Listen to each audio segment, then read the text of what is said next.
feel like God would rather do something through me than to do something for me. Because think about it. If he only does it for me, then that thing stops at me. But if he chooses to do it through me, ain't no telling how many people can be blessed from it.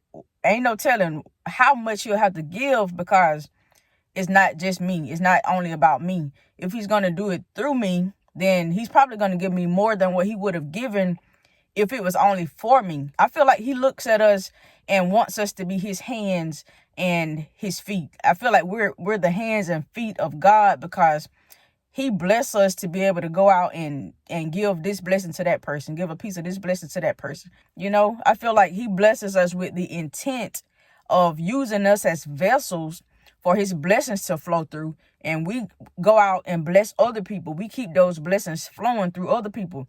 And, I feel like a lot of times we say, well, God didn't answer this prayer. God didn't answer that prayer.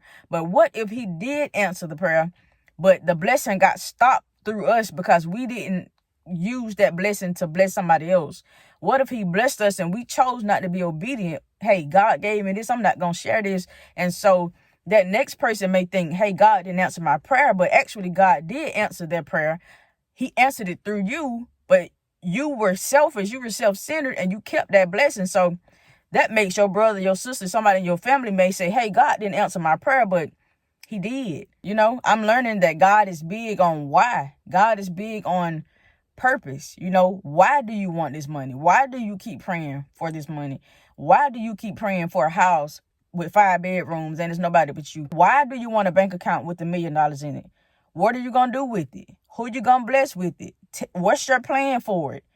What's the motive behind it? No matter what we think, what we've been told, God is not just dishing out blessings. God is not just a God of waste. He's not a God who would just give you something knowing you can't manage it. And that's why we have to make sure we're not working for our own personal gain, that we're just not praying for God to answer prayers for our own benefit.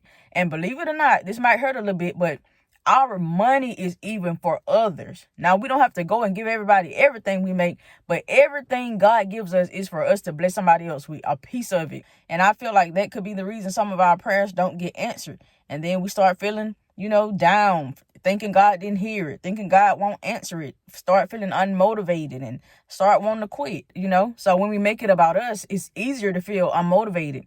It may be easier to be not disciplined. It may be easier to feel stuck.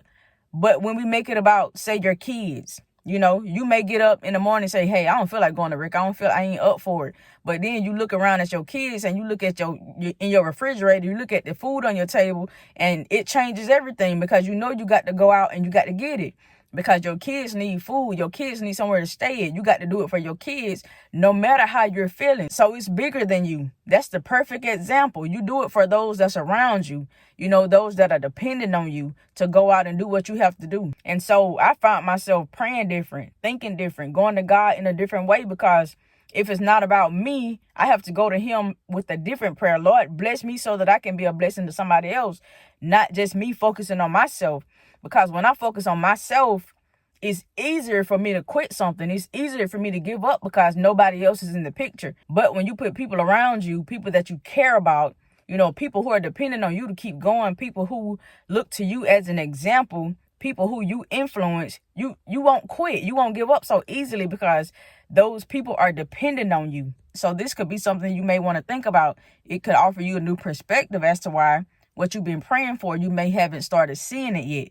So this has been a place that I've been in recently, just examining, my own heart, examining and weighing my own motives. Why am I asking God a certain thing? Why do I feel like I need, a certain thing, a certain amount of a thing? And making sure that my heart is in the right place, because if it's not, then I'm not going to get it anyway. I'm pretty sure God would rather bless 100 people, 1,000 people, 10,000 people than just to bless one person. So we have to stop praying for God to bless us and start asking God to use us. Could the reason we're not seeing what we're asking and praying for be because we're trying to get it for our own personal pleasure?